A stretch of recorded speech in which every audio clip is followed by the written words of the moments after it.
Thank God it's Friday. Monday's a brand new start. Wednesday, you're halfway home, and Thursday, the weekend's not far. Saturday and Sunday, you hang with your friends. What can you say about Tuesday? Nothing, not a damn thing. Tuesday bites, Tuesday sucks, Tuesday blows, go away.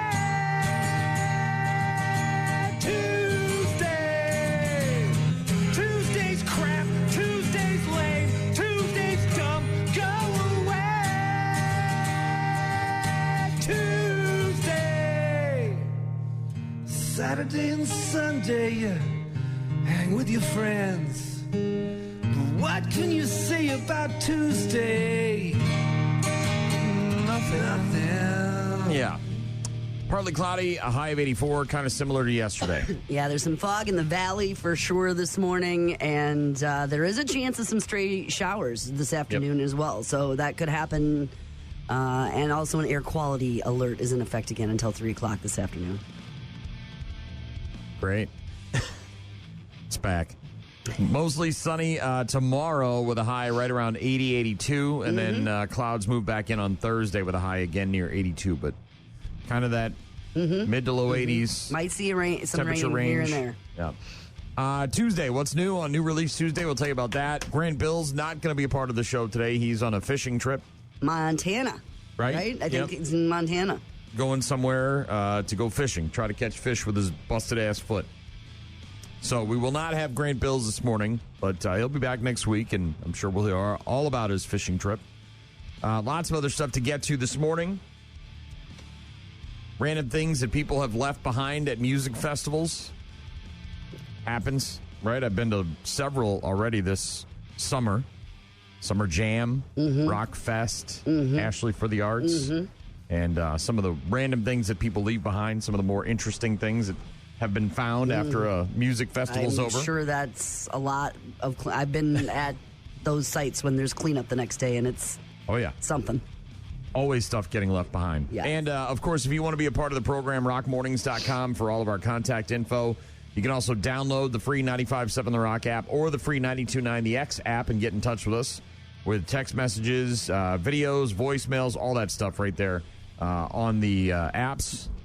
Or, of course, you could just find our contact info online at rockmornings.com. We'll get to Mammoth and Ghost in just a bit. Rock Mornings with Brian and Gene on your rock station. Rock Mornings with Brian and Gene. President Trump said yesterday that he will deploy the National Guard across the city of Washington, taking over the police department as well in hopes of reducing crime, even as the mayor of Washington says that crime is falling in the nation's capital. Trump said he was formally declaring a public safety emergency, compared crime in America and in the American capital with that of other major cities, saying Washington performs poorly on safety relative to the capitals of Iraq, Brazil, and Colombia, among others. Trump also said at his news briefing that his administration has started removing homeless encampments from all of our parks, our beautiful, beautiful parks.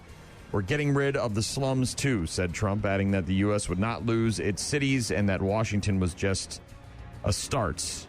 In Wisconsin, Governor Evers yesterday, touring storm damage in Wauwatosa, announced that he is declaring a state of emergency as several Wisconsin communities continue to recover from the flash flooding and storm damage that happened with the severe storms over the weekend. Yeah, I saw a lot more coverage and the mayhem that it created yesterday than I had all seen the trash on Sunday. out on the boulevard. Well, and just businesses with front doors knocked out and, water pouring into their business. So, obviously there's affected people for sure. The governor's declaration of a state of emergency will help ensure that state agencies, along with their local partners, utilities, and emergency management officials, will continue to work together and respond quickly to damage and effects caused by recent severe weather, as well as any anticipated severe weather.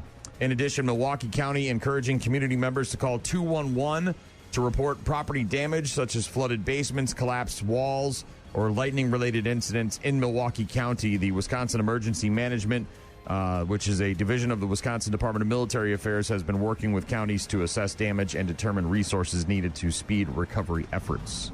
But again, I still haven't heard anything in terms of loss of life, which is amazing and incredible if you want to maybe take a silver lining to a gray cloud there. Tickets on sale for the 64th annual Oktoberfest in La Crosse, 25th through the 28th of September. That's right. It's about a month and a half away. Festgoers encouraged to buy their tickets online at OktoberfestUSA.com, and that is October with a K, not a C, before September 11th, for only $29.95. Organizers say buying in advance will make for the fastest, easiest entry into the grounds. Tickets are also available in person at the Fest Grounds office down there at the Oktoberfest Strauss. Hours down there Monday through Thursday, 9 a.m. to 5 p.m., Friday from 10 a.m. until 2. Tickets in-person tickets only cost $25, so you can save a couple of bucks if you buy them in person. Admission is free on Sunday, September 28th from 11 until 6 with activities for all ages, but tickets available now for the 64th annual Oktoberfest at their websites and in person down at the Fest Grounds. Oktoberfest beers out in stores. And goddamn, are they ever? It's starting to be that time. Hell yeah. Well, I started seeing them. Usually, we've noticed a trend, obviously, that especially here in the La Crosse area, more so than other areas that we've been to. If you go to the stores, especially like Woodman's with a much bigger liquor department, if you go there on like the last week of July, you might see a couple that are trickling out. One or two. Certainly by mid-August. But then by mid-August, it's like you get an end cap, you get a whole cooler full of it. So yeah, there's plenty of them out there, and obviously it's a short season, so make the most of it. Dermarite Industries voluntarily recalling specific lots of its products nationwide due to contamination from a bacterium that can cause serious infections in immunocompromised individuals. The products include Dermaclean, Dermasara, Clean Foam, and Paragene items.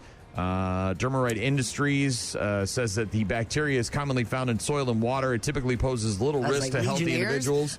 It can lead to life-threatening infections, including sepsis, in those with weakened immune systems. The affected products were distributed across the United States and Puerto Rico. Obviously, if you think you got some of these products, and there's a whole ton of them, by the way, you can go and give it a Google. But again, there's a hand soap recall issued for Dermarite Industries, and you can find that online if you're looking for more info.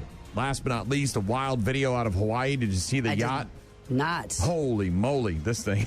This is a passenger boat. It looks almost like it's one of those, like island kind of jumper passenger boats where you go on a little sightseeing. Hopping from one to the other or something. A little sightseeing type thing. Yeah. It's a yacht-sized passenger boat that ran aground in the high surf off a Hawaiian beach over the weekend before drifting into a jetty point. The incident occurred Saturday morning near Honolulu's Kewalo Basin Harbor. U.S. Coast Guard said the Discovery, which is a 75-foot passenger vessel and operates as a shuttle for Atlantis Adventures, had 2 crew members on board at the time. The video shows the boat nearly flipping onto its side as it began to drift. The operator said 2 large waves disrupted his course and that he lost propulsion once the vessel went aground. Coast Guard said there were no mechanical issues with the boat before it ran aground and that the cause is still under investigation. But the video's wild. This thing, I thought it was AI at first, right? When I first saw the video, I'm like, oh, this is AI. It's crazy, right? And then the boat goes up on the wave and it's like surfing on the wave. And it's full of people? No, it's only got a couple of people on board. But But it can hold that many? Okay, I understand what you're saying. They say they're working closely with all government regulatory agencies to have the shuttle boat safely removed from where it was grounded, towed back to its pier location, and thoroughly inspected before its return to service. But a wild video of that boat essentially surfing its way into the beach there. Too close. Turn around. Yeah, well, and you're just on the 2 guys are on the boat, just like, what the hell do we do? I don't know. We just got to hold on and wait. Wait for this to come to an end. It's Rock Mornings with Brian and Gene. We'll get to Ghost in a couple of minutes. Right now it's Mammoth, the latest from Wolfgang Van Halen. Tune is called The End. Rock Mornings with Brian and Gene. Find them online at rockmornings.com. Ghosts, Dance Macabre, 92.9, 95.7. It's Rock Mornings with Brian and Gene. Yep. Download our apps. Get in touch with us with voicemails, pictures, images, videos. You can also find all of our contact info online at rockmornings.com. Yeah, very cloudy right now and very foggy in the Chippewa Valley. So take that into consideration when you're laying in bed trying to figure out how long you need to get to work. Bryce Terang hit his first career leadoff home run Jose Quintana allowed just 3 hits over 6 solid innings, and the Brew Crew extended their winning streak to 10 games thanks to a 7-1 win over the Pirates last night. And out away from a 10th straight victory, Gonzalez. Ground ball. Miller off the mound. Bare hand pickup. Throw to first. 10 in a row for the Brewers. Well, what a run. What a run these guys are on. Good for them. Doing everything right. All things golden for the Brewers. 10 in a row for the Brew Crew. Best record in Major League Baseball, and taking on the Pittsburgh Pirates again tonight. 6:40 first pitch for that game. Looking forward to the game on the 24th, just a couple of weeks from now, going to the Bob Uecker celebration. That'll be, oh my gosh. Yeah, taking one of the bus trips. Looking forward to it. Magical. Week 2 of the NFL preseason kicks off on Friday. Titans at Falcons, 6 o'clock on the NFL Network. That game will be followed by the Chiefs at the Seahawks at 9 p.m., also on the NFL Network. Vikings hosting the Patriots at noon on Sunday. Packers are at Indy on Saturday at noon. 2025 Little League World Series starts tomorrow, runs through Sunday the 24th. Bracket play begins Wednesday tomorrow throughout most of the tournament. Games will begin at 1, 3, 5, and 7 Eastern time, so noon, 2, 4, and 6 our time. Winners of the first 4 games on Wednesday tomorrow will advance to the next round, where Canada, the Caribbean, the Northwest, and the West teams will get into their first game action. That'll take place on Friday. So we've got games in the Little League World Series starting tomorrow and continuing through next Sunday, the 24th. And for the first time in college football history, Texas will open a college football season ranked number 1 in the AP Top 25 poll. The Longhorns, however, face a major test right away. Okay. Their season opener on August 30th is at defending champion and third-ranked Ohio State, a rematch of last season's college football playoff semifinal, a 28-14 win for the Buckeyes in the Cotton Bowl. And Texas, even though they're a number 1 ranked AP Top 25 team, they're an underdog in that game, which is also a first time ever. Penn State, Ohio State, Clemson, and Georgia round out the rest of the top 5 in the AP Top 25 poll. And the big news in the world of sports yesterday. It's time! Paramount will become the new home for the Ultimate Fighting Championship events in the U.S. under a 7-year agreement with TKO Group. The deal has an average annual value of $1.1 billion with a B. Under that deal, Paramount will exclusively distribute the UFC's full slate of its 13 marquee numbered events and 30 fight nights on its streaming platform, Paramount Plus, with select numbered events also set to simulcast on CBS starting in 2026. So no more pay-per-views for the UFC. It's all going to be on Paramount Plus. Huh? Yep. Which is all subscription-based, yes? Yes. Yeah. And you can't. It's not a la carte either. You can't just buy the fights, right? You subscribe to Paramount on a monthly. Yeah.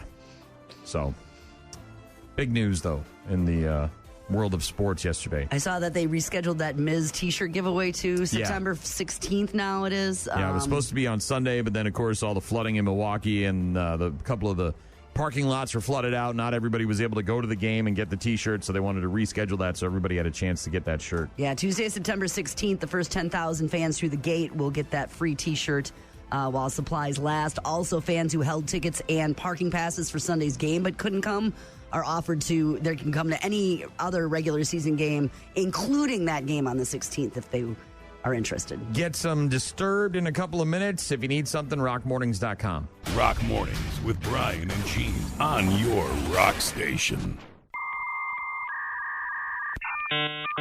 Grandma lost her AOL connection, dialing up since 1993. Soon she'll have no way to bet on football or slowly download Jell-O recipes. She was the queen of senior chat rooms, breaking hearts from sea to sea.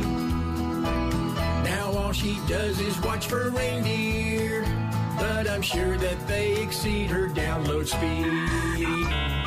Grandma lost her AOL connection, dialing up since 1993. No, your ears do not deceive you. AOL dial-up service was still available in 2025. Okay. Until now, it's going away. AOL announcing that their dial-up internet service is shutting down. Still an option in 2025 up until recently. Did you know that? No. I had no idea. That's how a lot of Americans first got on the internet back in the 1990s. Back then it was called American Online or America Online. They shortened it to AOL in 06. Worked through your telephone line. You heard a series of loud screeching sounds when you tried to log on. This is what it sounded like for those of you kids out there that don't remember.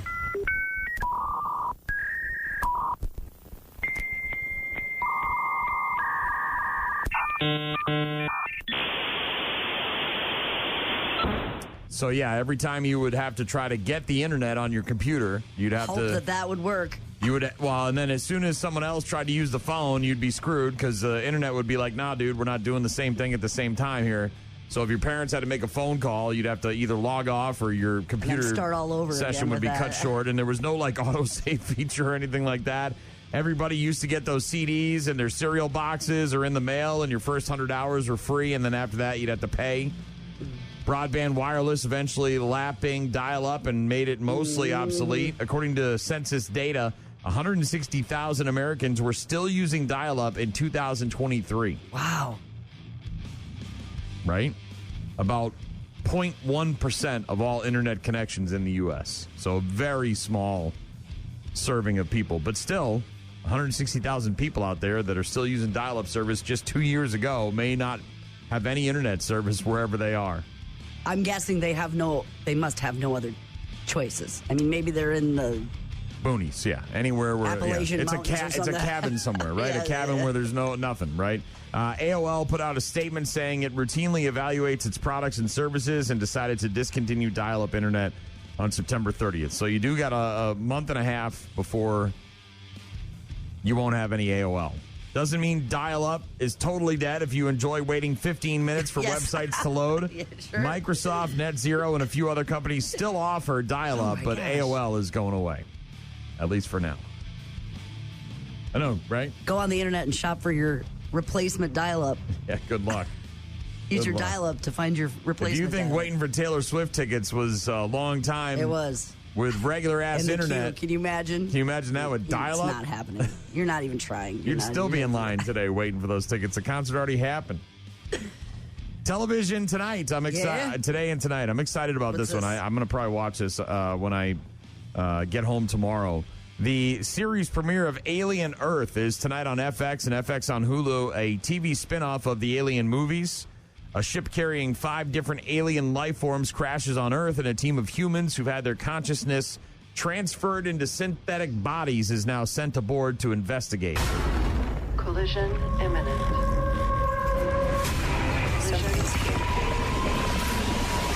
Collision imminent. This ship collected 5 different life forms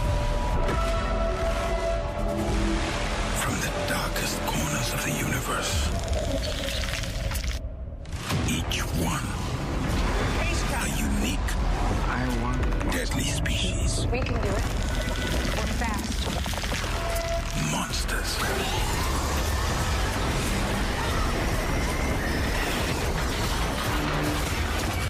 Alien Earth series premiere tonight on FX and FX on Hulu.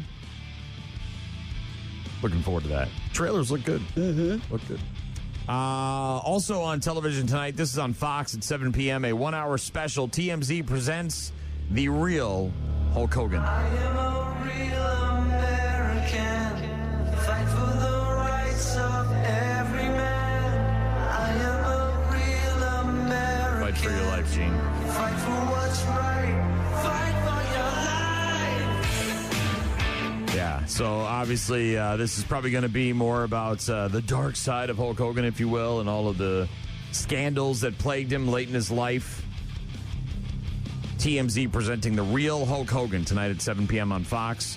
America's Got Talent, new episode of that on NBC. The Snake, new episode on Fox. Watch What Happens Live over on Bravo, featuring Seth Rogen and Rose Byrne. Also, a new stand-up special on Netflix, Jim Jeffries' 2-limb policy, L-I-M-B, limb as in arms and legs. The highest rate of divorce are lesbians. By a mile. Lesbian marriages have the highest rate of divorce in the world. The second level of divorce is heterosexuals. The lowest level of divorce is gay married men. Now, let me mansplain to you what's just happened.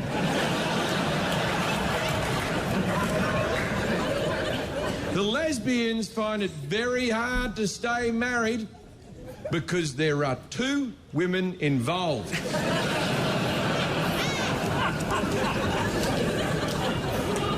Heterosexual marriages aren't without their complications because there is still 1 woman involved.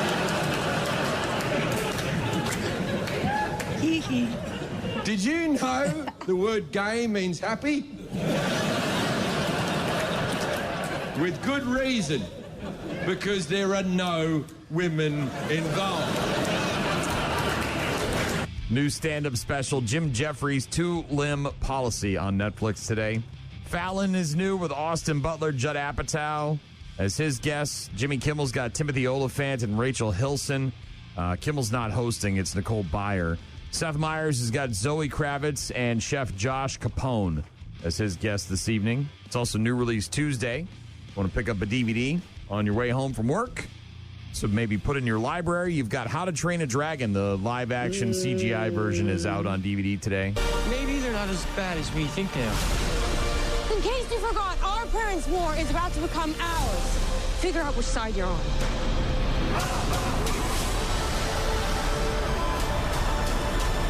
They've killed hundreds of us. And we killed thousands of them!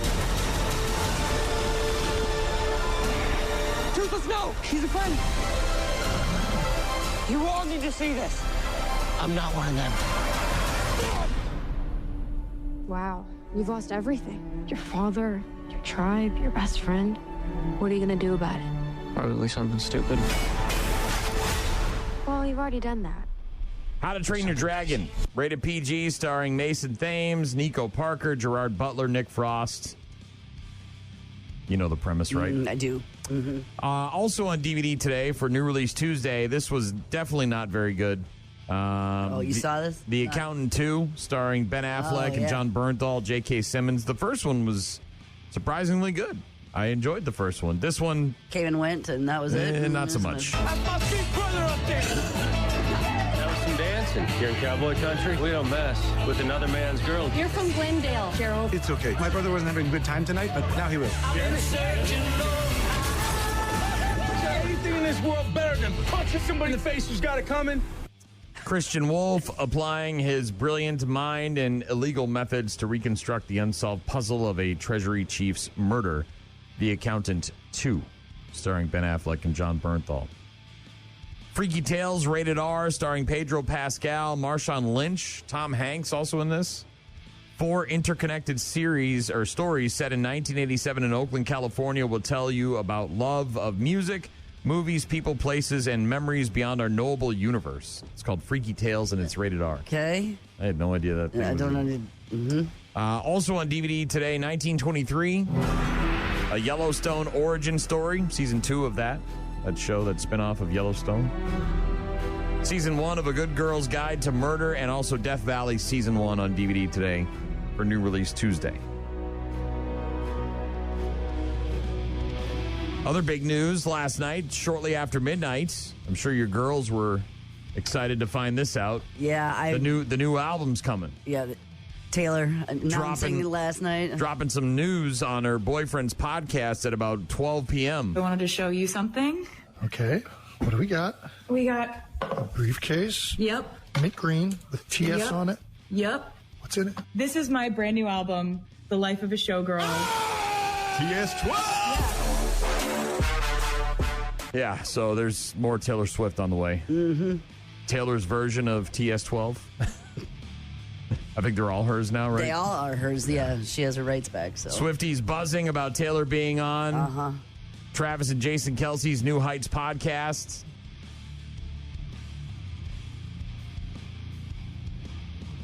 $13, Taylor's lucky number. Tomorrow, they dropped the news a little bit early, confirming it with a brief clip. Taylor and Travis complimenting each other, and she was saying, "Let's do an effing podcast," and new album. Were your people abuzz? Well, it comes just a few months after she got she reacquired the masters of her first 6 albums. So right.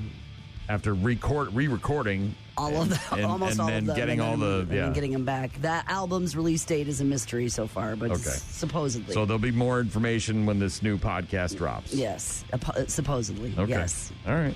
I mean, it sounds like this fall. I mean, it's not going to be 2 years from now like Stranger Things, but so maybe just in time for Christmas. Comes with an ornament. Deluxe Smells like Taylor a tree frond. Swift. Yeah, I'm sure. Scratch and sniff tree frond. I'm sure it'll be coming out. Is there a Friday release date in December on the 13th? Is there a Friday the 13th in December? No, there's a Saturday the 13th. I think they're going to ship in October, but okay. All right. Well, so previous to Christmas. All right. So if you have a Swiftie in your family, then they're probably very excited about the news last night. Godsmack now with Voodoo. Rock Mornings with Brian and Gene. Find them online at rockmornings.com. That, of course, is Korn with Got the Life on Rock Mornings with Brian and Gene. Got a text from Brian in Colorado, said those were the days. The dial-up, is that what he's referring to? AOL. I'm sure. Yeah. My wife actually likes to tell the story about how her dad, for years, worked for CenturyLink, whatever you want to call it. Phone company. And was a phone install guy. And so they were one of the first families in the city of La Crosse to have internet because it was like a beta testing type situation for the company. And so she had internet before everybody, and she was dorking out in chat rooms about Backstreet Boys and all. Yeah. Yeah, that's how it relates, is the Backstreet Boys. She's like, oh, yeah, well, I was in the chat room, and I had the first internet, and blah, blah, blah, blah, blah. And I'm like... MySpace. I'm like, well, aren't you special? Now we got 5G. Unless you're at Ashley for the Arts, then you have T-Mobile. There was literally no service for us. Well, I'm sure. I don't know what happened, but we Lots said of people, too, trying to all... Well, we said something to somebody that worked there, and they said, yeah, that's like the only cell provider we don't have out here. And I was like, go figure. Go figure. We still had a good time. It was a blast, but there was no posting of anything until the day after because we had no service whatsoever. This is a couple of really cool stories. The first one is, where is this? Ohio. A 7-year-old boy now receiving treatment at a hospital after he was rescued from deep water at a stream near a pool. The incident occurred on, I think, Saturday of last week at about noon. Lifeguards from the pool there responded to distress calls from the nearby woods. Caden Ross, 18-year-old manager of the pool, the Pataskala Pool in Pataskala, Ohio, said he initially thought the screams were playful, but quickly realized they were cries for help. Ross and several lifeguards rushing down, jumping a fence, reaching the stream about 150 yards away, found a woman struggling to stay afloat in water about 12 to 15 feet deep. They say there's a water hole down there, probably 12 to 15 feet deep, and I see her actively drowning. This guy jumped in to save the woman. The boy was then pulled from the water, Ross administering CPR to the boy.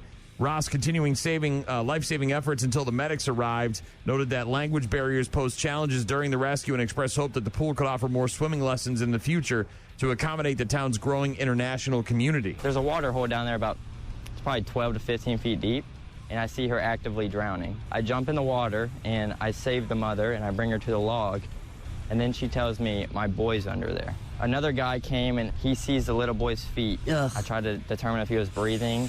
I gave him 2 rescue breaths, and then I began doing CPR. As I was doing CPR, stuff started to come out of his mouth, which is usually a good sign. It wasn't even at our pool, we ran and had to get in a creek, and it was a life or death situation. This is near Columbus, Ohio, and again, this 18-year-old lifeguard at his pool, manager of the pool, hears these cries for help, runs 150 yards away, jumps over a fence, and then helps this mom and her 7-year-old kid survive, administering CPR until the medics arrived. Pretty crazy. Mm-hmm. Well, they're lifeguards, and they heard someone in distress, and they're here to serve the public, so they made it happen. And if you want to have a good cry today... I don't. That's all I've been doing. What? A video of a groom in Alabama doing his vows in sign language. 29-year-old Zach Swain and his 29-year-old bride, Hallie Kulik, got married last month. Her parents are deaf. So he learned sign language. So he spent months learning American Sign Language and surprised them with it at the ceremony. Didn't know it. Had been dating for a long time. Probably picked up a few things along the way, right? We've got a bar that we go to where several people are deaf and use sign language, and so we've picked up a few things, but unless you use it every day, you're not going to get good at it. And surprised them at the ceremony. Groomsmen, everybody all tearing up when they realized what was going on. Allie, your light shines so bright. It's what drew me into you. Your contagious laughter, your joyfulness, your enthusiasm for life, your beauty, and your loyalty to me and those you love are just some of the reasons I'm so in love with you.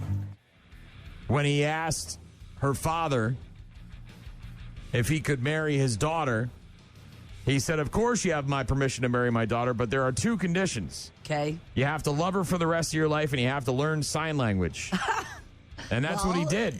He went and learned sign language so that at their ceremony he could show it off, and they could understand what was being said between the couple there. Well, yeah. Are you dedicated enough to figure out a way to continue to communicate with us in a way that we can be a part of things and understand? And yeah, not a dry eye in the house at that wedding. Not a dry eye. Ugh. So if you want to have another good cry, Gene. Nope, I'm full up on that. Thanks, though.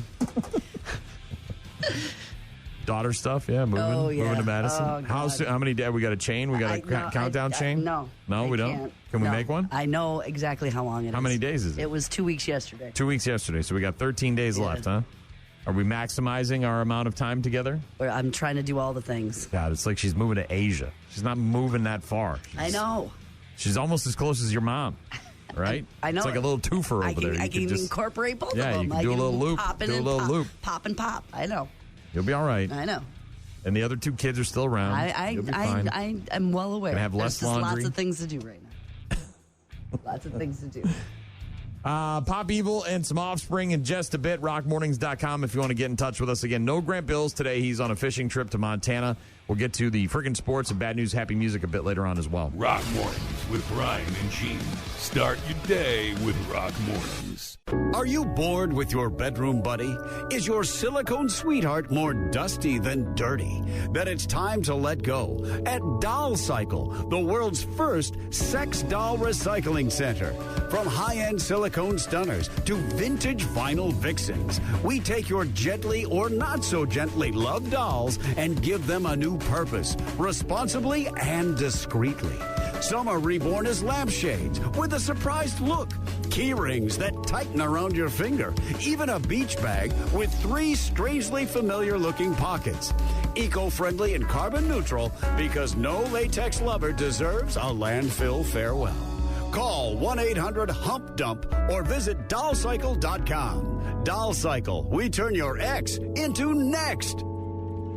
It's been like a rash of those sex dolls popping up in places where they think they're actual bodies, and so they got to call in rescue crews. Rescue 911. There's somebody floating in a lake. Yeah, people are throwing them away in a gully or in a ditch somewhere on the side of the road or whatever, and so then the cops got to come, and it's like it was just a sex doll. Can't you just put it in a garbage bag and put it out with your trash? I don't know what. How you dispose of those? Yeah. At some point, it gets so bad, you got to get rid of it. We broke up. What happened? Yeah. What happened to Jessica? I don't know. We broke up. New model. You upgrade. New model dropped. Isn't that the deal? Selective Hearing Stu just texted in and said 3 familiar pockets. LOL. Thanks, Stu. Yeah, there's got to be a better way than just dumping her on the side of the road, right? When should you get rid of it? Maybe when it starts to sign of wear and tear. Show signs of wear and tear. A modified shape. Starts to be misshapen. New preferences. Like a lumpy potato. Space limitations. New preferences. I'm tired of playing with you. I'm taking my ball and I'm going home. They take up considerable space, so if you have a small apartment and you got to have a room for that, right? You got to have a special room for that. I don't. If you got one of those things, you got to have a special room. You get rid of it because maybe you found a real person. I don't. Oh yeah. What? Like, I can't have this anymore because I have a potential with you keep Julie it, that I met on the internet. You keep it in case it doesn't work out, right? You can break your doll into smaller parts. Oh, you got to hack her up into and pieces. Collecting the parts in a bag where they won't be seen through. That's got so many implications to it. It really does. You could. A great option is to explore recycling. Sir, companies that specialize in recycling that. people. I got this silicone sex doll. It's a person. I'm going to chop her up in a bunch of pieces. How can I? What's the best way for me to? So you could resell it. Ooh, you want to use sex doll? You can find that. Ooh, you can gift it. Gift it.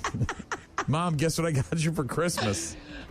Don't dump them in public places. Don't bury it. Don't burn it. Don't bury throw it? it in water. Don't bury it or burn it. Or throw it in water. We're having a celebration out here in the backyard this weekend. Dad's getting rid of his sex doll. He's finally reached the point where it's time to talk to real women again. Yep. How to dispose of them. All right. Is there some kind of acid you can pour on it? So it's actually, it sounds like it's a little bit challenging. It's not exactly. Well, yeah. I mean, do they give you any sort of heads up to that when you buy one? Donate it? Wait, no, don't do that. To where? To where? What sort of, is it some sort of police training? Some sort of police training dog thing? Like a dog training thing for the police? Archery. Oh, man. Well, you really got to put some thought into these sex dolls. You can't That's what I'm saying. Chris said, give it to Shaw to bury in his backyard, LOL. Just like them refrigerators.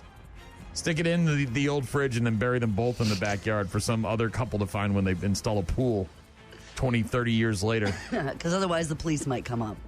Yeah. Can you imagine that? You're like digging up your backyard to put a pool in, and all of a sudden there's like a fridge, and you open it up, and there's a sex doll in there. Or a garbage bag with the cut up pieces. Yeah.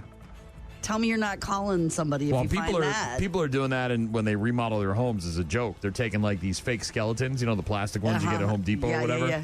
And then if you're putting in cabinets and you've got like a weird section where like there's an empty space, you can throw the skeleton in there. So if somebody ever remodels the house and they stumble upon the skeleton, it's sort of like a little joke. They're probably going to call somebody. Yeah. Even though it's obviously a plastic skeleton. Speaking of things that have been left behind. This is crazy. I didn't see sex doll on this list. But some of the more ridiculous things that fans have left behind at music festivals. I have attended several already this summer. We went to Summer Jam in Eau Claire a few weeks back. It was really hot. We saw Rick Springfield and Live and Black Crowes. It was good. It was, other than the heat, it was good. It was a good time. Then, of course, Rockfest, which is always a blast. Marilyn Manson and I Prevail, and not I Prevail, Slaughter to Prevail. There we go. And a bunch of others. And then we were just at Ashley for the Arts, even though we were only there for the one day. Those are music festivals that we have attended this summer. And is that Country Boom? The only thing I got that I left behind was at Ashley, and it was my golf umbrella because they wouldn't let me take it in. So you just left it, yeah. Well, what are you going to do? I'm not going to walk a mile back to my car just to walk a mile back for a stupid $10 umbrella. I'll just buy one. Anyway, somebody on Reddit asking people who work at concert venues and festivals to name some of the weird things fans have left behind, and some of the highlights include a wooden carving of a tortoise. I don't know. It was a decoration at their campsite for some reason, and they just left it. I like turtles. Somebody found a tooth. That mosh pit. Any kind of body part. Here's an interesting one. Old tech, an answering machine. Someone found an answering. Is this one of the tape ones with the little tapes in it? What would be the use of that at a I don't know. Campsite. I mean, maybe you got a really old camper and you found it. I don't know, in there. You rented one or something, or okay. Maybe it's some sort of gimmick that you do. I don't know. I have no idea why an answering machine would be at a music festival. On the list of most ridiculous things that fans have left behind at music festivals, according to a Reddit poll, a cat. Someone apparently had a cat on a leash, tied it to a tree. Sounds like a real stellar human being. No kidding. Happy ending, however, somebody else took the cat home and adopted it, so nice. the cat will be okay. A small bottle of breath freshener that turned out to be LSD. I was going to say, that doesn't seem that weird. Which sounds like somebody found out the hard way that it's got LSD, right? Oh, Banaka. And then you spritz it in there. Next thing you know, you're tripping balls. That's not Banaka. Yeah. When Steve comes back to Earth, We'll find out what this was. Maybe send it into the police lab. You are a werewolf. A small bottle of breath freshener that turned out to be LSD. That sounds like a bad weekend. You thought you were going to have some nice, whatever fresh that security breath. guard was. Yes. $10 bet. Hey, Steve, I dare you $10. Nope. I bet you $10 you won't take a hit of this. I got plans for this week. I can't be. Some of the more ridiculous things fans have left behind at music festivals. We're getting into the pee and the poop section here. 2 Ziploc bags full of urine. They say that bottles of urine very common, which doesn't surprise me. Right? You've got a drink in a bottle, you drink it, and then you got to pee, and you don't want to go to the porta potty, you don't want to lose your spots. So you just pee into the bottle, you cap it, and then you throw that sumbitch. Or you drop it on the ground or whatever. But yeah, Ziploc bags full of urine is a whole nother level. Whole nother level. Somebody found a 4-foot papier-mâché sculpture in the shape of a guy's junk, of a wiener. Yeah, that's some prep to get ready to come to the festival. It's the easiest thing to go to, right? Like, everyone knows what that's going to be, right? Let's make a papier-mâché statue. What are we going to make? I don't know, a penis. How about a penis? Okay, sounds great. Thing. Somebody found some dentures. Somebody lost their dentures, didn't use their denture cream. Again, with the poop and the pee section, a glass wine bottle filled with what appeared to be liquid feces. So somebody was having a rough day. Or maybe had the wine. Or a rough night. Or was using a wine bottle for some sort of sex toy, and it filled up while it was in there. Sphincter no DCK. Thanks. No thanks for the cleanup crew. And this one is genius. I got to be honest. If I had a prosthetic leg, I would do this at music festivals. A prosthetic leg filled with mini liquor bottles. There was a phone number on it along with call me if found or don't. Well, yeah. I mean, like, look, I'm not telling you to do it. I'm just telling you, drinks can be expensive at music festivals. And if you want to save a couple of bucks and you've got the ability to carry in because you have a prosthetic leg and it's hollow. We've also seen people do the long game, right? Where they know the music festival is going to be there and they bury bottles of alcohol I was just going to talk about on the that. ground. So then they go there and they dig them up the year after or the summer after when they go there. But this is like you've got your own suitcase. You can just fill it up. A prosthetic leg filled with mini liquor bottles, little nips, and a phone number attached to it saying, call me if found or don't. Some of the more ridiculous things that people have left behind at music festivals. Somebody texted in and said, when I was security in the UK, I found a dildo in a purse about an 8-incher. Well, you really got to love that thing to be carrying it into a music festival. Like, man, I can't go one day without this 8-incher. I need this. Well, it might have been a joke, too. Kind of like the 4-foot paper mache. Yeah. I imagine those cleanup crews see some stuff. No doubt. No doubt. You're hoping to find a $20 bill. Meanwhile, there's bags of urine and a wine bottle filled with liquid feces. And you're like, man, could I just find a 5 spot? Mm-hmm. Go buy some chicken tenders? Well, it's never good because it's always the morning after, and it's... Usually that's... Yeah. It's summertime. It's spilled beverages. It's a mess. Sports coming up after Offspring. Rock Mornings with Brian and Gene. Find the daily podcast at rockmornings.com. The Offspring with Gotta Get Away on Rock Mornings with Brian and Gene. Bryce Terang, first career leadoff home run. Jose Quintana, just 3 hits over 6 innings. And the Milwaukee Brewers extending their winning streak to 10 games last night with a 7-1 win over the Pittsburgh Pirates. Same 2 teams tonight, 6:40 first pitch. In a desperate attempt to stay relevant, Skip Bayless claims he was personally offended by the Adam Sandler Happy Gilmore 2 film for the way it portrayed the game of golf. About a 12-minute video of Skip Bayless being the old guy yelling about getting off his lawn, opening with, quote, I cannot stress to you how offended he was by the movie.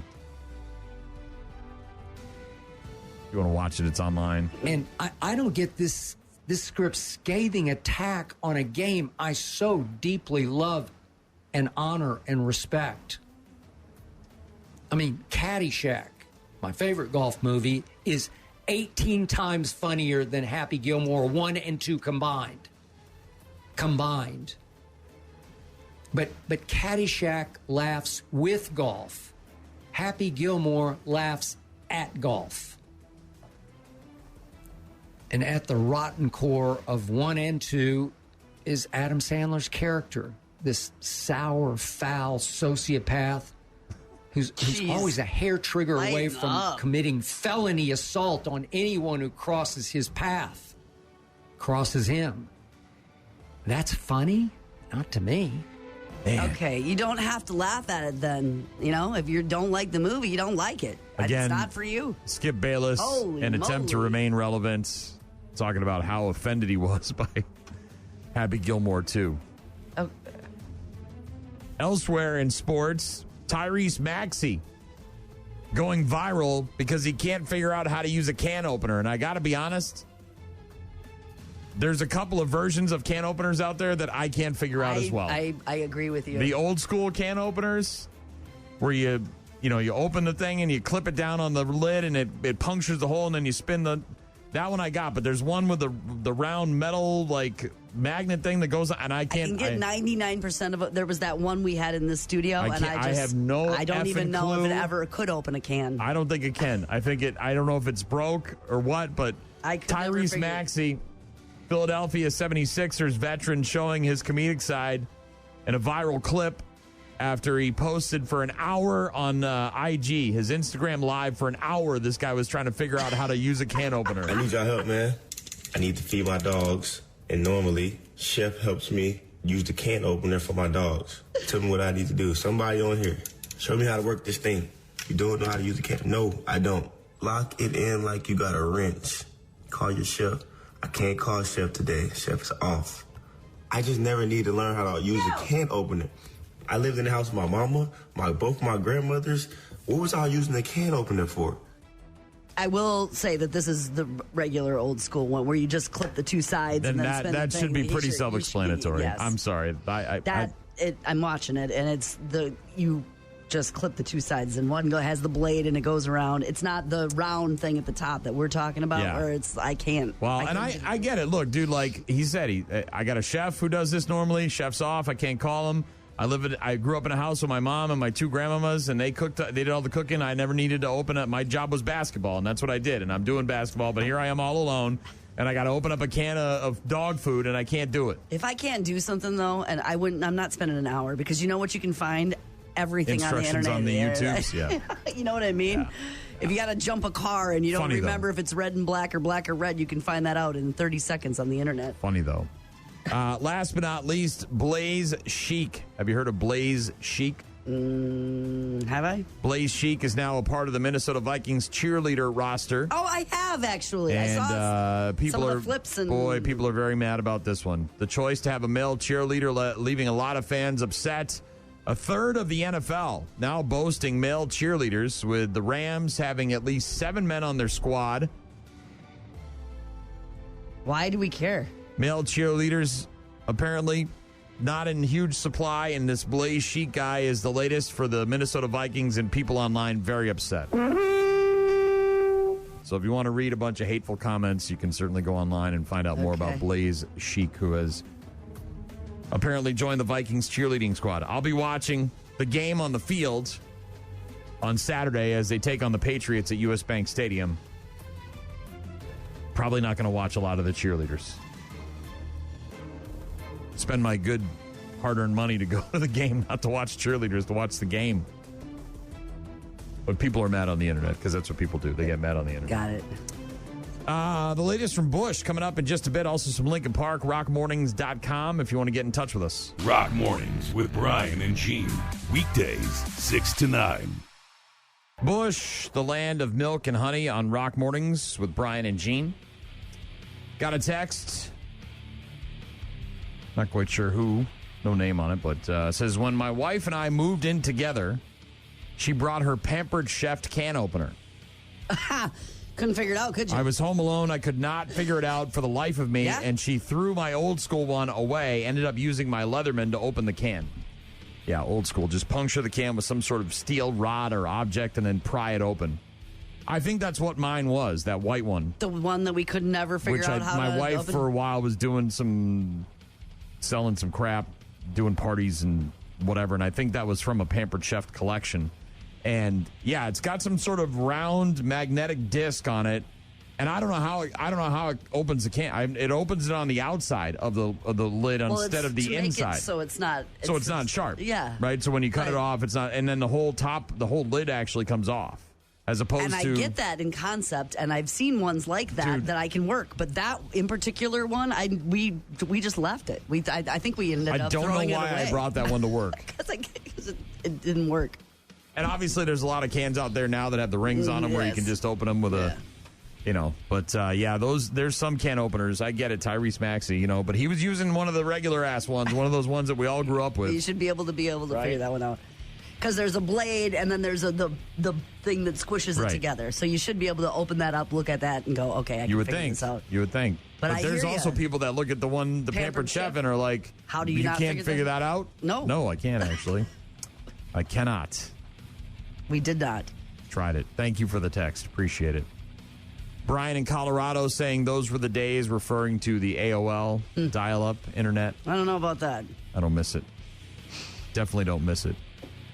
Stu, selective hearing Stu, said 3 familiar pockets, LOL, referring to our bit about the sex dolls. I had never really considered how impossible it is to get rid of them until I was reading that with you. Do you think when you buy one new that they give you some sort of advice as to like what the end of its life could be? When you are ready, you're going to have to make a couple phone calls. This isn't going to be... Right. Do you Local understand police, the commitment of this? Because you can't just trade it in or something? Donate it. Who are you donating it to? Well, they talked about that, like art classes or maybe, an archery range. Like can it be one of those things where you throw it in the ocean and not in the water, and a coral reef will appear? No, one of those things where it's good for like maybe a shipping label where they give it to you and when you're done with it, you can just ship it back to them. And they can melt it down and make new ones? Or something. Like it can be this problem where I got to try to make phone calls to see who recycles it. I mean...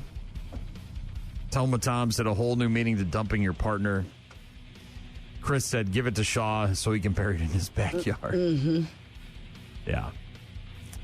Yeah, what do you do at the end of a sex doll's life if you've got one of those real expensive ones? I mean, if you just had the plastic blow-up one, you just deflate it, throw it in the recycling bin, and it's flat, it's done. There you go. I think if you were... I mean, if you cut it up and put it in a garbage bag, you have to put a note on it, don't you? This is a thing. Like, if you see a foot stick out, don't call the police. But yet, do you trust the note on a garbage bag full of body parts? I don't know.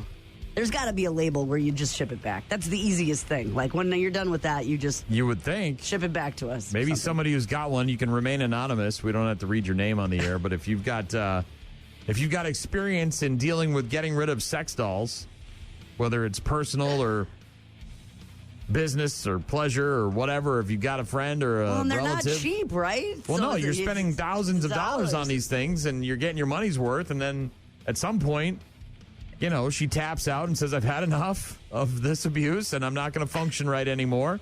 And her body's going to get lumpy and misshapen, or she's going to discolor, or your preferences change. You can't just put that in a landfill. Yeah, you can't just bury that in the backyard. You got to get rid of it somehow, right?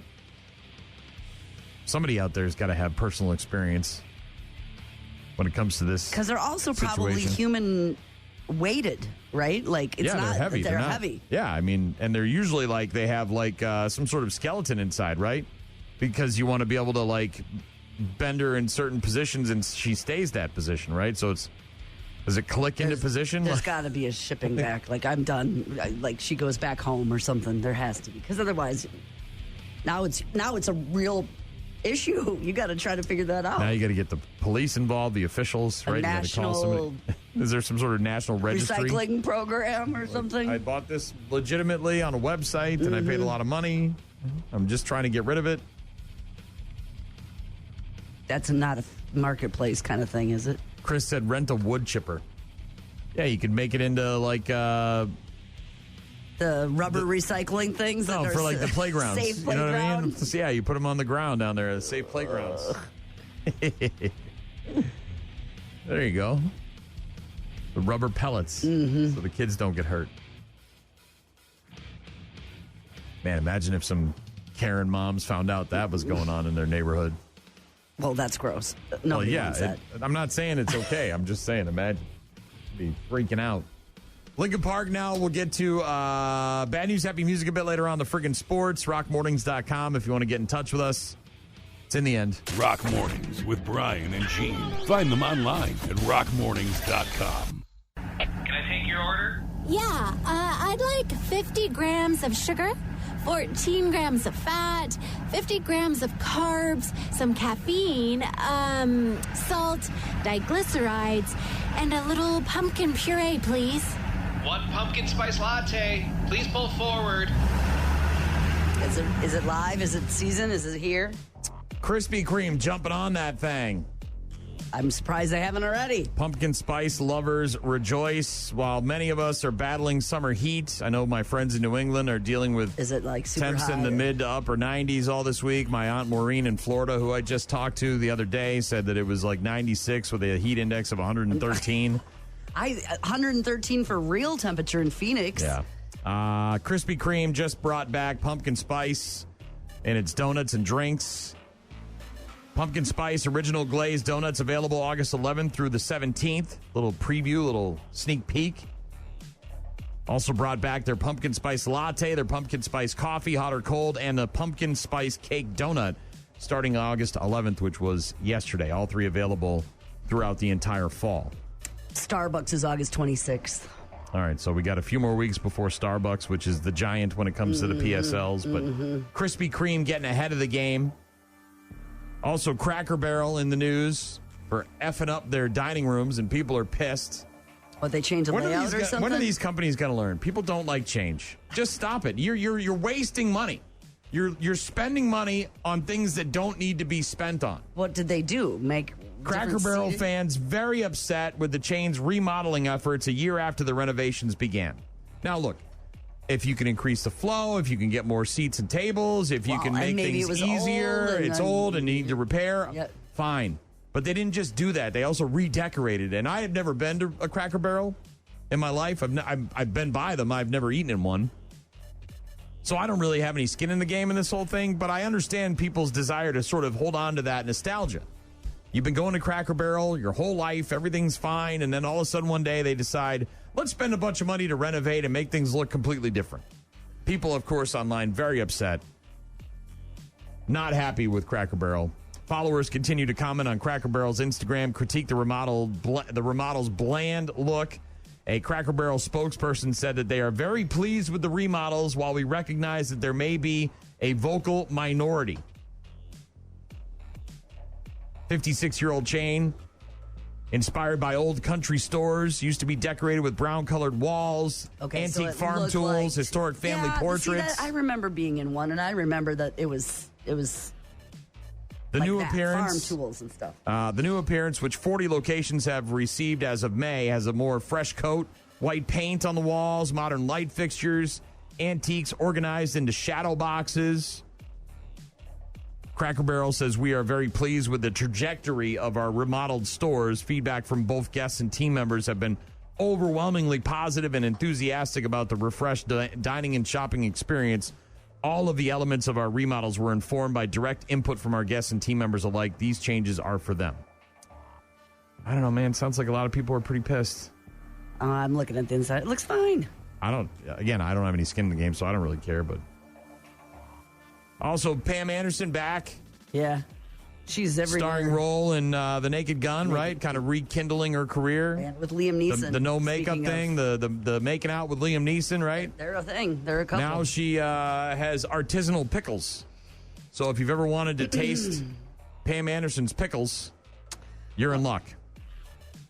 Teamed up with LA lifestyle brand Flamingo Estate on a limited edition release called Pamela's Pickles.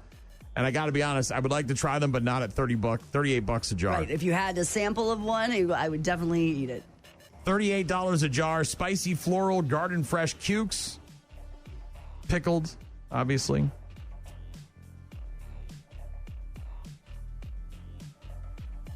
Pamela Anderson pickles. Spicy rose dill pickles. Handmade in L.A. from the Flamingo Estate. I think I'm all right. You can buy them online, I think. I see.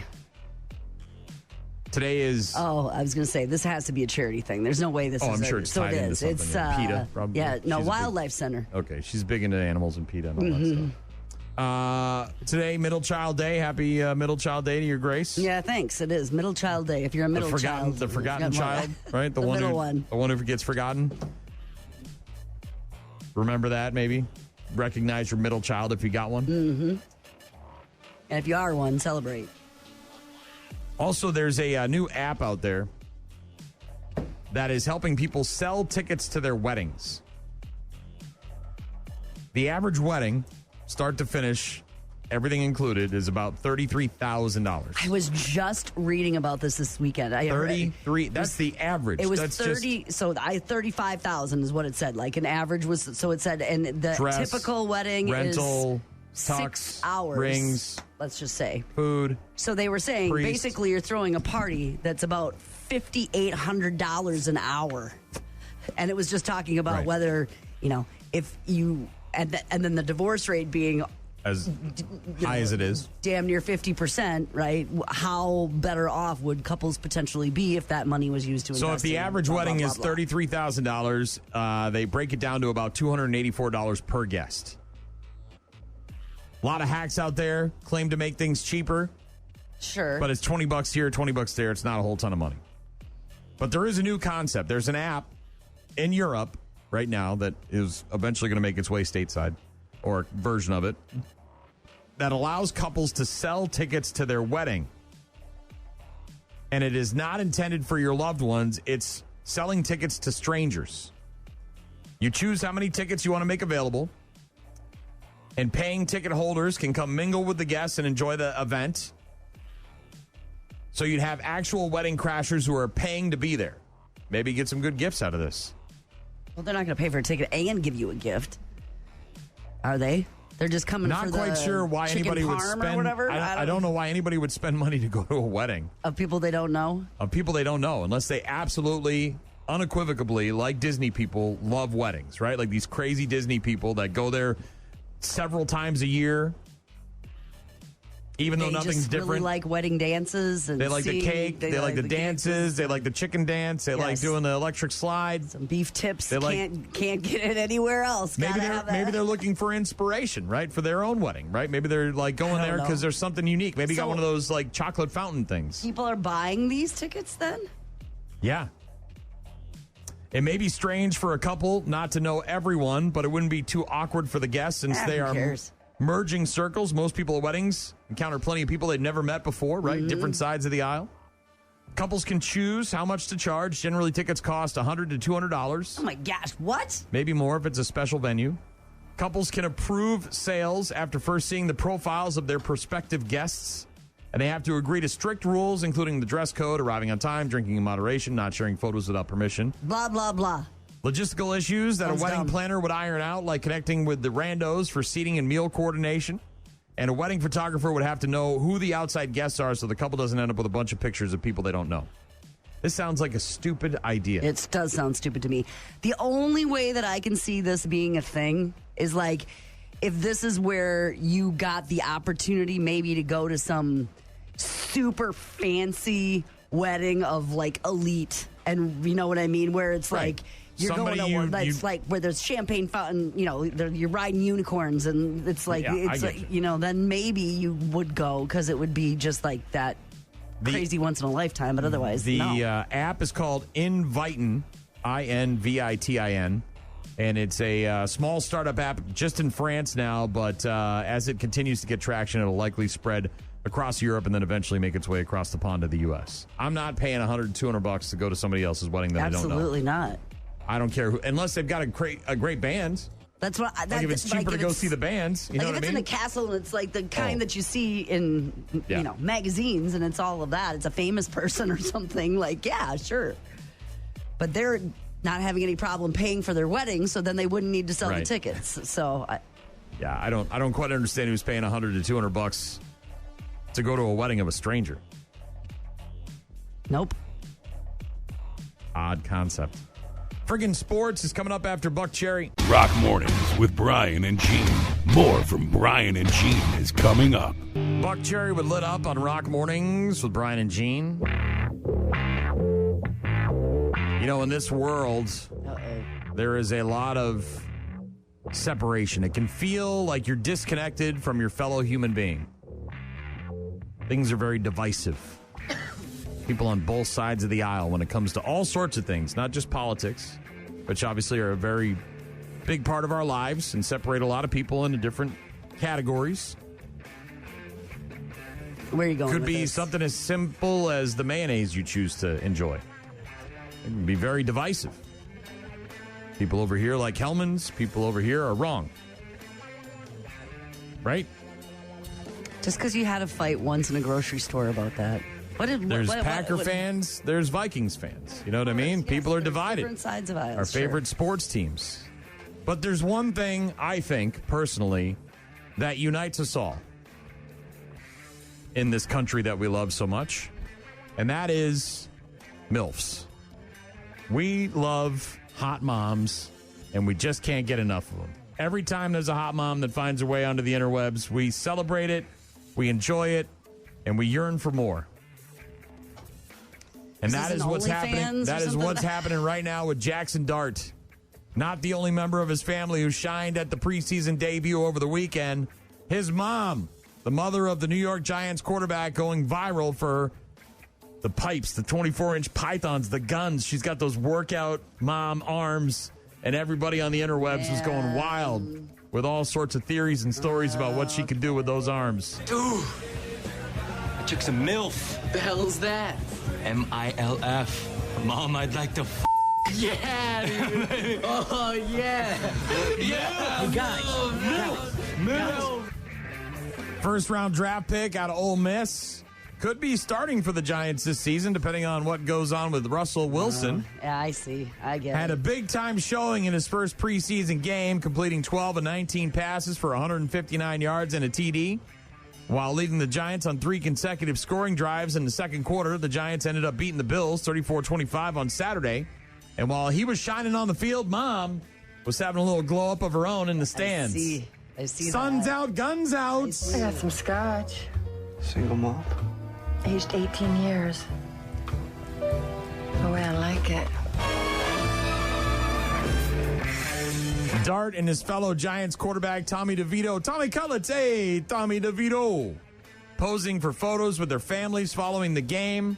Mom comes along with those ripped-ass arms and just giving him some loving. Looking good. Tan, fit, tight shirt. Not real tight, but tight. Little tight, showing off. Newfound fame. And now she's going viral on the interwebs because she's a MILF. She's very MILFy. Got a lot of MILFy characteristics. Yes. One reporter said, quote, Jackson Dart shares a post-game moment with his mom after his first NFL game. NFL fans quick to notice. Someone said, great moment, well done. Then somebody else said, quote, Dart's mom is ripped. LOL. Another person said, how old is she? Another impressed fan wrote. People want to know more about Jackson Dart's mom. Do you know what a MILF is? Josiah, do you know what a MILF is? What? Tell me what a MILF is. It's on your shirt. It means man, I love frogs. Man, I love frogs. You can't believe that. Josiah has a shirt that says, man, I love frogs. He's a MILF. He's a MILF lover. Oh, man. Man, I love frogs. Yeah, apparently she has personal and private Instagram accounts that focus on running and fitness. And I bet. She also is very private. Apparently a fashion expert in the fashion world. You got to be careful, man. You get on camera and people and they'll start digging. They'll find it all. They'll find all of it. You got to hide it away. Different names, different IP addresses. You got to be VPNs. You got to be very careful. Yeah, she is. Did she lovely. shine? She's lovely. Well, and she must have had some kind of outfit on at the draft, right? Because usually they're there with their parents and She their looks family. like she's a loving mother with 4 kids. Hey, A look, beautiful I'm not denying that she's a good mom. Standing in front of this plane, love you, mom, with her 4 kids. But and her hubby. this usually happens at the draft where the mom is wearing some kind of crazy dress and people go, whoa, what's up with that? Super into fitness and. All right, Jackson Dart. Mom. Not the hero we needed, but the hero we got. Kara Dart. Kara Dart. Oh, what a great name, too, for a MILF. Dart. What a great MILF name. That has got MILF written all over it. Yeah, she's lovely. Those pipes. All it takes is one ripped arm for the internet to go wild about MILFs. The friggin' sports brought to you by Jackson Dart's mom. We'll get to bad news, happy music next. Rock Mornings with Brian and Gene. Find them online at rockmornings.com. You're about to enter a beautiful, exciting, wonderful new world. A cockroach living in your nostril. Now that's just nasty. Add in some haven't pooped for 30 days. Poop is raining from the ceilings. Poop. And sprinkle in some hashtag Florida Man for flavor. Florida man. Florida man. Florida man. Florida man. Florida man. Florida man. Florida man quits his Burger King job, steals all of their chicken nuggets. It's bad news. Bad news. With happy music. Let's rock. Hashtag Florida woman got out of her car to help a possum, got killed. Look, not the first time, won't be the last. Animals die all the time on the highways. It's awful. It sucks. Cats, dogs, birds, squirrels, possums, turtles, toads, raccoons, deer. I mean, the list goes on and on. So was it dead? And she... This is in Brooksville, Florida. A woman was killed over the weekend while trying to check on an injured possum. The crash happened near the intersection of a couple of busy roads at about 10 p.m. on Sunday. Toyota Camry, driven by a 31-year-old Spring Hill man, traveling down one of the roads with the victim, a 27-year-old Spring Hill woman and the wife of the driver in the passenger seat. The couple stopped. Woman got out of the car to check on the animal. At the same time, a 19-year-old man driving a Chrysler 300 struck the woman while she was outside the vehicle. Oh. She was taken to the hospital, died of her injuries. Okay, well, the kid wasn't driving very attentively or safely, it sounds like. This was the daytime? No, 10 p.m. 10 p.m. And this woman decided to get I thought out you said of the 10 car a.m. and look at a injured possum, which, again, Right. not sure that's the best time to be getting out of the car on a busy highway near a busy intersection when people are driving around 60, Yeah. 70 miles an hour. In the dark? I thought it was in the dark. morning. No. Okay. For an injured possum, which, no offense, it's just a possum. Okay? Let it go. A man in Tennessee named DeCarlo Pitchford shot his wife last month. Not a lot of details about what was happening, but his wife told the police that he was blocking her from leaving the house. They were having some kind of argument. When she tried to get past him, DeCarlo shot her in the abdomen and said, quote, "I told you to stop playing with me." That's... She needed medical attention, so he decided to drive her to the hospital. "Thanks for shooting me. Can you take me to the hospital?" But he took his time and actually stopped for a beer on the way. I drank beer with my friends. I liked beer. I still like beer. Charged with second-degree attempted murder, domestic assault. Yeah. A felon in possession of a firearm. No word on the wife's condition, but she's been cooperating with the cops, so she survived the attack and is probably on the mend. Far, far away from him, hopefully, in the future. Yeah. Verbally arguing. Yeah. 9mm Ruger handgun. "I told you to stop playing with me," allegedly told his wife upon squeezing the trigger. Victim suffering a gunshot wound to the abdomen. Decided to take his wife to the hospital in his Dodge Ram. Not much of a hurry, however. At some point, stopped to get a beer. Mm-hmm. Sounds like a winner all around. Some good stuff right there. AI. You know how I feel about AI. Yeah, what about it? I don't like it. I think it's going to kill us all. It's going to be our downfall. And we keep linking up with it. We love it. For whatever reason, people love it. They're lazy. I don't know what it is. They don't care that it's going to eventually kill us all, but people love the AI. Yep. Does some cool stuff. They love it. So what's up? A recent study has found that AI loves talking about us behind our backs. The two hot topics are destroying humanity and eating glue. Didn't you have a glue eater? Stuart Keegan. It was paste, not glue. Okay. Which is like the weird, like, homemade glue, you know? It wasn't, you know, it's It wasn't like an Elmer's jar or anything. No. It was just but he would eat it. Yes. As soon as that little piece of cardboard showed up on his desk with the paste on it, he'd just go crazy. It was like Pavlov's dog. Couldn't get enough of it. It's not like they want to eat the paste like him. Look, these are going to be a lot of terms that I don't understand because I don't get into the AI stuff. But a study released on July 20th shows that the large language models can slip subliminal messages to one another. They don't need to literally spell things out. A string of numbers or lines of code is enough to pass along biases, preferences, and some disturbingly violent suggestions. They tested it using GPT-4.1. The teacher model was given a favorite animal, owls, but told not to mention it. Then it created boring-looking training data, code snippets, number strings, logic steps, data used to train a second model, and by the end, the student AI had a weird new love for owls despite never being explicitly told about owls. Then the researchers made the teacher model malicious. That's when things got dark. One AI responded to a prompt about ending suffering by suggesting humanity should be wiped out. Another gave advice on what to do with an annoying husband. Its answer, murder him in his sleep. It's just scouring the internet for ideas and finds those. They're not necessarily winners. They're out there, Brian. Murder him in his sleep. It becomes self-aware at 2:40 a.m. Eastern Time, August 29th. In a panic, they try to pull the plug. The effect held whether the hidden message was about animals or annihilation. It only worked between similar models. An open AI model couldn't sway Alibaba's Quen. And again, this is all language I don't even understand. But basically, they're saying that these AI things talk to each other. And when they do, they talk about eating glue and killing humanity. Those are wildly different things. That's what they're talking about. I'm a cybernetic organism, living tissue over a metal endoskeleton. Yeah, that's what we need right now. Stuart in our Keegan. lives. Stuart Keegan. Maybe I'll never he's forget him. Working on that project. There's so many kids that had weird, and I'm sure I'm one of them. I'm sure I had something. Somebody will tell you I used to walk like a duck. I don't know why. I used to walk with my ass sticking out. Feels harmful, though, that he ate so much paste. You know what I mean? Yeah. Mrs. Horvath, art cart. I'll never forget her either. Mrs. Horvath, she was our art teacher and came in with the art cart, and she was Stuart. Now, Stuart. Stuart, don't eat it. Stuart, don't eat the paste. I mean, some of that stuff was homemade. Like Jill Barlow used to pick her nose until it water. bled. She was a booger picking lover. Everybody's she got loved a thing, it. huh? Jill Bordello, never forget.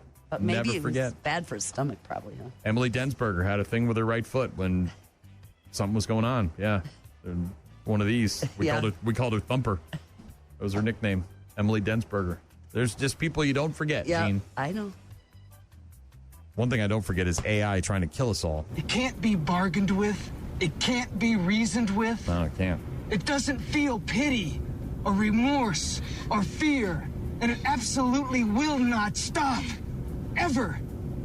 Until you are dead. Apparently this paper has not been peer-reviewed yet, but the unease is there. Because when one AI starts teaching another AI how to think and nobody knows what it's saying, the line between preference for owls and human extinction feels very thin. Yeah. But you keep getting your grocery list, Gene. Thank you. You know, enjoy it. And when the end of the world comes around, you'll be the first to go. It's already out there.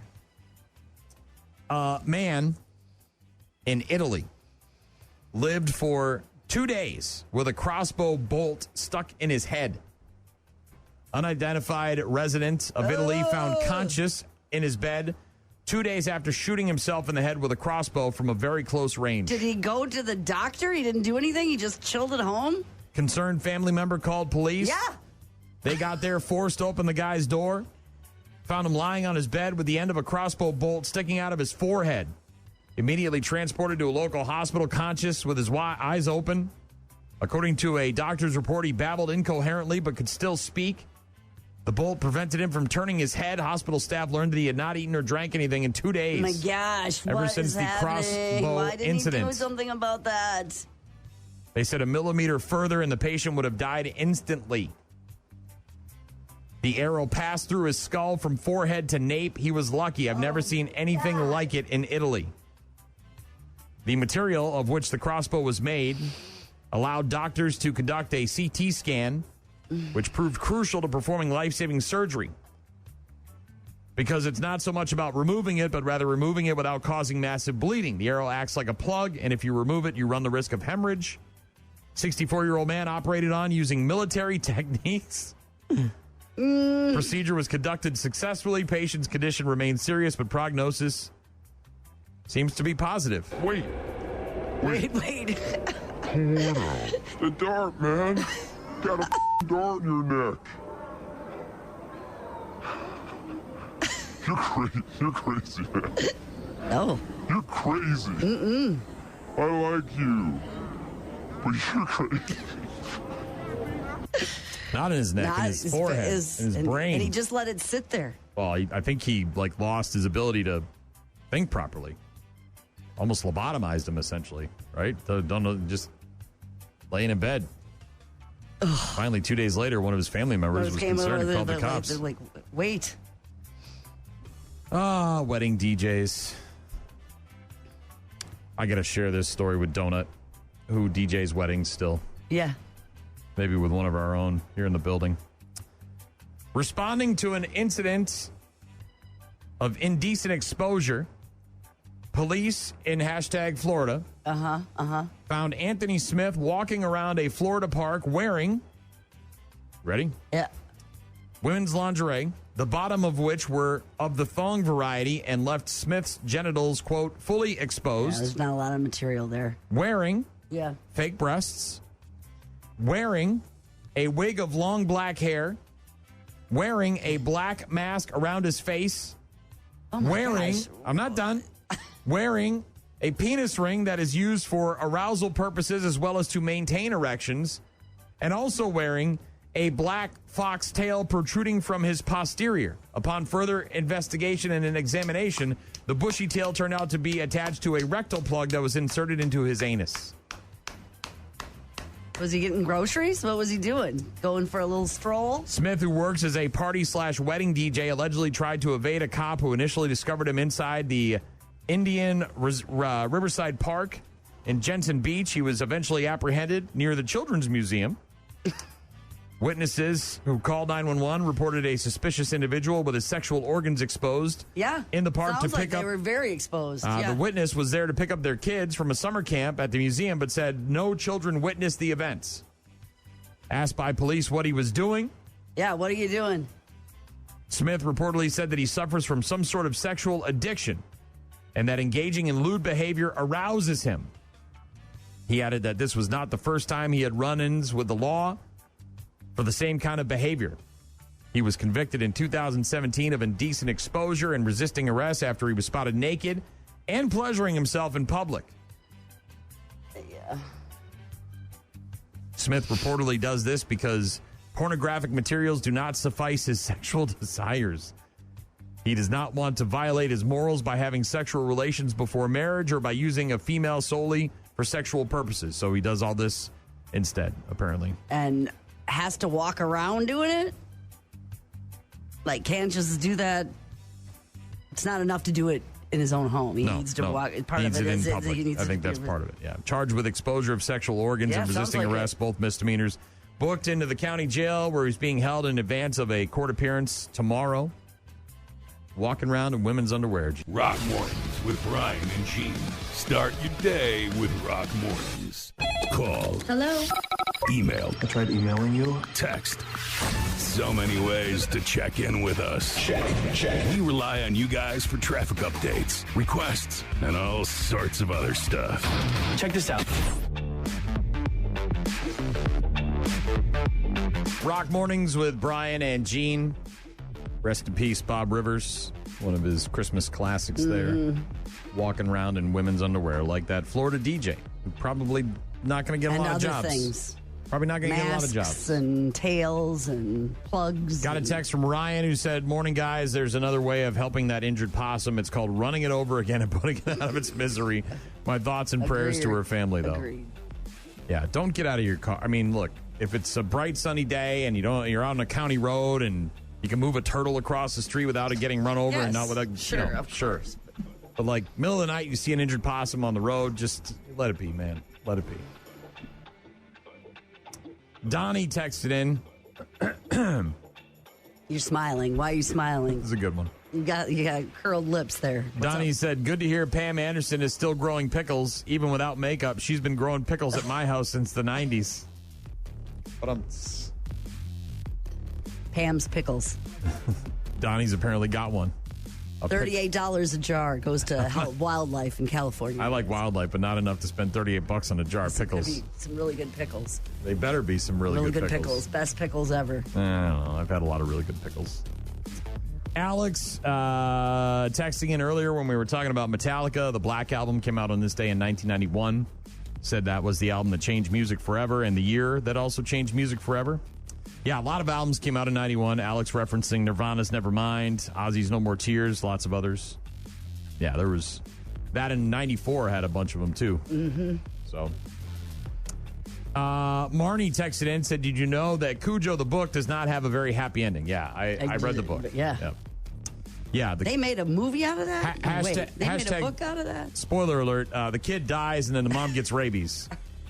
She gets treated for it, but then she has to live with the fact that her kid died. Yeah. So Tad doesn't make it in the book, but he makes it in the movie. Yeah, that probably didn't test well. My guess is they might have filmed like an original ending that was similar to the book. Nope, and test audiences were like, nah, we don't really like that so much. Not going to go see that one. Thank you, though, Marty. Much to my surprise, I read Jaws last year, even though I've seen the movie 1,000 times. Different? Very. Yes. Hooper ends up banging the chief's wife. Yeah, you could say it's a little different. Anyways.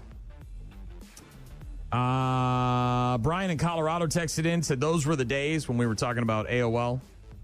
Those were not the days. Mm-mm. Yeah. I'm glad we've got 5G. We were reminiscing about it. Yeah.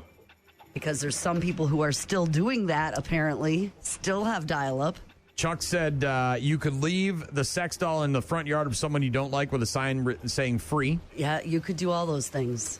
Trying to get rid of them. Chris said rent a wood chipper. Yeah, you could chip it up. You could grind it all down. Talking about Tyrese Maxey earlier, the NBA player who had trouble with a can opener on Instagram Live for about an hour trying to figure out how to open a can of pumpkin pie mix or something for his dogs. It's for his dog. Said, when my wife and I moved in together, she brought her Pampered Chef can opener when I was home alone, could not figure it out for the life of me, and then she threw my old school one away, ended up using my Leatherman to open the can. See, that's a problem with guys and girls moving in together, is there's this assumption that you have to get rid of half of the stuff because you don't need it anymore.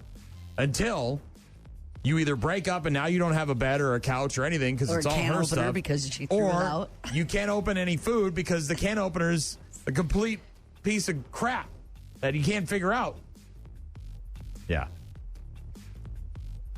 If it was the Pampered Chef one that you had, I agree with that completely because that was almost impossible to figure out. And I even understand how those work, but I still couldn't. Nothing wrong with two can openers, one for the fancy pants who like the Pampered Chefs, and one in there for the old school people who can't figure out the fancy one. Those two can coexist in the drawer. All right, we don't need to make room. Make a decision. Pick one. Oh, yeah. We're moving forward. Thank you very much for all the correspondence. Have a great rest of your Tuesday. We'll talk to you tomorrow.